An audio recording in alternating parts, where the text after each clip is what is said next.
देख रहे हैं प्रदेश समाचार। मैं गोपाल कश्यप अपनी पूरी टीम बम रितेश, कृष्ण कुमार, शुक्ल कुमार के साथ अभी बांका जिला के अंतर्गत चौथे चरण का जो चुनाव होना है, इसी क्रम में बौंसी के पंचायत कैरी और कैरी के वार्ड नंबर 1 में मौजूद हूँ, जहां हमारे सामने प्रत्याशी सुमन देवी बैठी हुई हैं।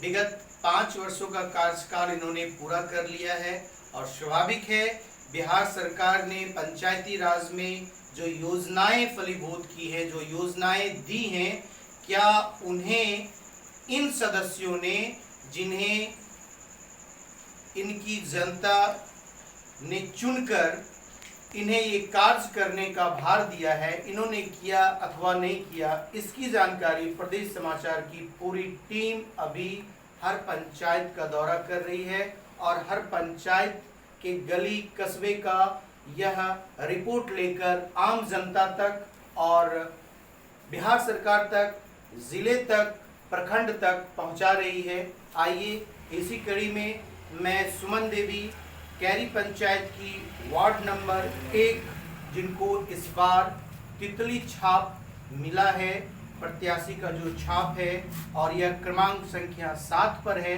इनसे परिचय लेता हूं। आप अपना नाम बताइए। गांव, पंचायत, प्रखंड, जिला। इस बार जो आप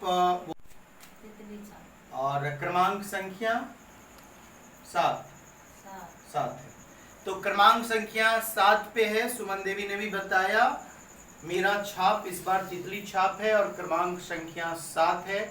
बगल में इनके सहयोगी बैठे हुए हैं, इनके पति बैठे हुए हैं। क्योंकि महिला सशक्तिकरण की ओर बढ़ता बिहार का यह एक कड़ी है, जहां उनके सहयोगी के रूप में अभी पति ही खड़े रहते हैं, या फिर उनके अगर ऐसे पुत्र जो कि काम के लायक हो गए हैं तो वो उनके सहयोगी बनते हैं। आइए इनसे परिचय लेते हैं। आप अपना नाम बताइए। अशोक जी, आप ये बताइए कि विगत 5 वर्षों का कार्यकाल आपका समाप्त हो चुका है। आपने इस 5 साल के दरमियान में इस वार्ड नंबर 1 कैरी पंचायत को, अपनी जनता को क्या क्या दिया? नल जल योजना आपने स्वयं बनवाई। कितने घरों को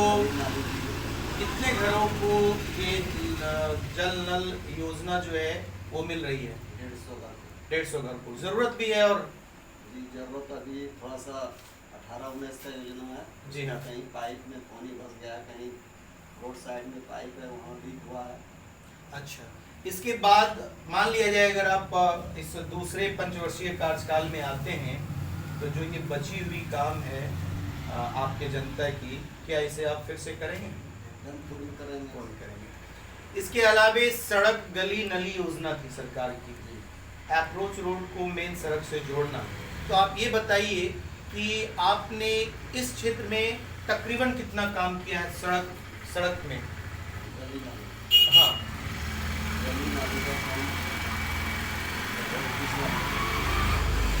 और इसमें आप 5 सड़कों का योगदान दिया है आपने, 5-7 सड़कों का, और उसमें नाला भी है और नाले के साथ ढक्कन भी है। तो आपने सुना कि मैंने 7 गलियों का, सड़कों का निर्माण किया, जिसमें नाले भी हैं और वो नाला खुला नहीं है बल्कि उस पर ढक्कन की व्यवस्था है। इसके अलावा 3 पेंशन की योजनाएं चली, वृद्धा पेंशन, विधवा पेंशन और विकलांग पेंशन। इसमें आपने क्या क्या किया? सभी का मृत्यु प्रमाण पत्र निकाले। जी हाँ। पेंशन भरवाए जी। खाता खुलवाए जी। पेंशन पास करवा करके उसको घर तक लागू को पैसा अभी अकाउंट में मिल रहा है। आपने सुना, सारे दायित्वों को इन्होंने अपने कंधे पर लेकर इनके पेंशन को करवाया और उनको, उस लाभान्वित लोगों को अभी वो पेंशन मिल रहा है। बहुत बहुत हर घर मेरे गांव में, मेरे वार्ड में जितना घर है, एक भी 60 वर्ष का आदमी अभी तक नहीं। अब बचा है 2-4 को उम्र पूर रहा है, अब उड़ रहा है। यानी आप 100% उसमें काम में। एक विधवा अभी नया जो लाल डेट हुआ है पति उसका, हाँ, तो वो अभी गिनती नहीं आएगी, वो अगले पंचवर्षीय में आएगी। बहुत बहुत धन्यवाद, आपने अच्छा काम किया है। इसके अलावे शौचालय जो स्वच्छता अभियान के तहत आती थी और प्रधानमंत्री आवास योजना, इसमें आप अपना योगदान बताएं। प्रधानमंत्री आवास योजना में उस सहायक के थ्रू हम लोग कागज दिया कि उसको दिलवा देते थे पार्टी लाभुक को। और ऐसा कोई गरीब असहाय जो छूट गया हो? अभी कम से कम 30-40 घर ऐसा गरीब है जो कि छूट गया है, जो कि अभी तक वो वंचित। और शौचालय? शौचालय भी है बहुत ज़्यादा। बहुत ज़्यादा। तो अगले पंचवर्षीय में अगर आप फिर से बन के आते हैं वार्ड सदस्य के रूप में, तो आप इन दो चीज़ों को प्रायोरिटी में रखिएगा, अपनी प्राथमिकता में रखिएगा। खासकर जब मेरी टीम ये आपके इस वार्ड नंबर 1 का मुआयना कर रही थी, एक सर्वे निकाल रही थी, तो उस गरीब की चर्चा आ चुकी थी, लेकिन आपने चूंकि स्वीकार कर लिया, इसीलिए ये बात समझ में आ गई कि आपने करीब करीब जो है आपने हर कार्य को जो है सुचारू रूप से किया है। बहुत अच्छी बात है ये। इसके अलावे आप ये बताइए, वृक्षारोपण हरियाली कार्यक्रम के तहत क्या कोई आपने कार्य किया? एक भी यूनिट आपने पौधा लगाया? नहीं सर, हरियाली के बारे में हम लोगों को कोई न्यूज़ नहीं थी। और ये बताइए कि आपके इस वार्ड नंबर 1 में कैरी के अंतर्गत, कैरी पंचायत के अंतर्गत शिक्षा की व्यवस्था कैसी है? आंगनवाड़ी या मध्य विद्यालय? यहाँ तो सर प्राइमरी स्कूल है। अच्छा। यहाँ 3 मास्टर है जी। इसमें एक बरकरार तो हमारा था प्रखंड। अच्छा। और वीडियो साहब अपने स्तर से उसको कुछ काम दिए हैं। अच्छा। और 2 एक शिक्षक एक शिक्षिका है। और विद्यार्थी की उपस्थिति भी 70-80, कभी 100 भी। मध्याह्न भोजन या पोषाहार भोजन तो इधर फिलहाल बंद है। अभी बंद है। पहले कभी चेक किया आपने? हाँ जी। कोरोना के पहले जी। कैसा था? बढ़िया था। और अंतिम प्रश्न, स्वास्थ्य व्यवस्था, क्या कोई इस कैरी पंचायत के अंतर्गत वार्ड नंबर 1 में कोई उप स्वास्थ्य केंद्र है? जी। फिर ये वैक्सीनेशन की व्यवस्था कहाँ की गई? वैक्सीनेशन की व्यवस्था पूरे गांव समाज मेरा यहाँ द्वार पे आया। अब हम भी पूरा प्रयास किए कि सबको सुई लेना है। ठीक है। तो सब सपोर्ट किया, तो फिर हम यहाँ से फ़ोन किए हॉस्पिटल। उसके बाद वहाँ से डॉक्टर आया, टीम 3 दिन 4 दिन डॉक्टर का टीम बुलवाया। कहाँ पे?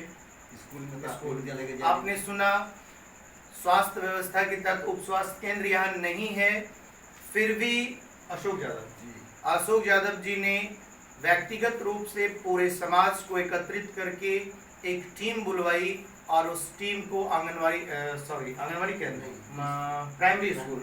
प्राइमरी स्कूल में, प्राथमिक विद्यालय में इस कैंप को लगवाया और तकरीबन 99% लोग यहाँ वैक्सीनेट हो चुके हैं। आपने कितना डोज लिया है मैम? 1 डोज। आपने? यानी ये फर्स्ट डोज का कार्यक्रम हो चुका है। सेकेंड डोज कुछ लगी है तो नहीं? अभी हल्का फुल्का लगा। आपने सुना सारे कार्यक्रमों को, जिस काम को इन्होंने किया है।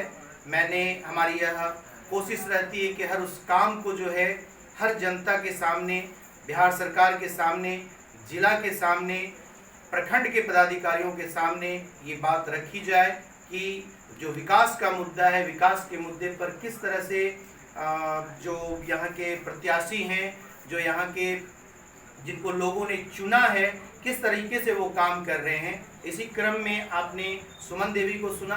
इसी के साथ मैं अपने वक्तव्य को यहीं समाप्त करता हूँ। ऐसे ही वीडियोस देखने के लिए सब्सक्राइब करें प्रदेश समाचार नेटवर्क और लेटेस्ट वीडियोस के नोटिफिकेशन के लिए बेल आइकन दबाना ना भूलें।